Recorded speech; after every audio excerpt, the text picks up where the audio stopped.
Hujambo na karibu tena mtazamaji wa The World News katika kipindi hiki cha ulimwengu wa siasa. Mimi ni Adam Hussein. Iran imerusha makombora kadhaa kwa Israel siku ya Jumamosi usiku na imeelezwa na Israel kwamba kuna watu wamejeruhiwa huko Eilat na athari zingine katika moja ya vituo vya kijeshi katika nchi hiyo ambavyo vimesababisha uharibifu, lakini hakuna majeruhi katika kituo hicho, wakati jeshi la ulinzi la Israel likiendelea kushambulia Jamhuri ya Kiislamu ya Iran.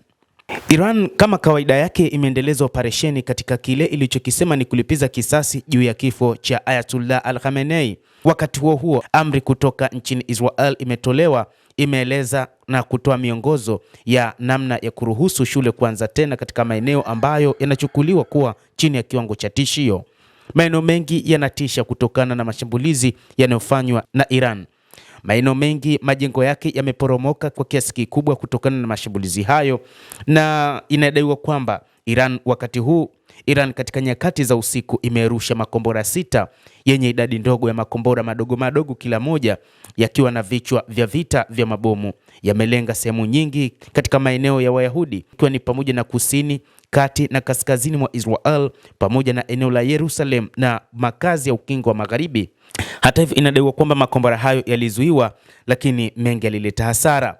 Hata hivyo, mnamo Jumamosi alasiri, athari ya kundi la mabomu katika mji wa kusini kabisa wa Eilat ilimuumiza kwa kiasi fulani mvulana wa miaka 12 na kuwaumiza kidogo watu wengine wawili ambao wote walijeruhiwa na vipande vya makombora hayo, na inadaiwa kwamba wamepelekwa katika hospitali, huku Magen David Adom, watoaji wa huduma za dharura, wakiendelea kutoa msaada katika maeneo mbalimbali.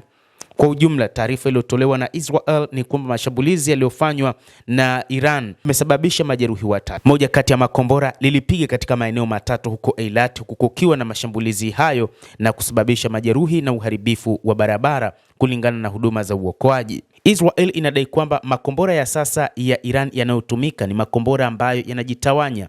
Ni makombora ambayo kimsingi wanashindwa kuyadungua kwa sababu ni makombora ambayo yanapokuwa yanapiga yanakuwa na mgawanyiko wa makombora madogo madogo ambayo yanakuja kusababisha uharibifu mkubwa kwa raia na maeneo mengi wanayoishi raia wa kawaida. Ni taarifa ambayo imetolewa na Israel kutokana na namna ambavyo wameona makombora ya Iran ambayo yameendelea kushuhudiwa katika taifa hilo la Kiyahudi. Hata hivyo, Iran imeapa kuendeleza operesheni yake hadi pale Israel na Marekani zitakapoamua kuachana na vita hivyo walivyovianzisha.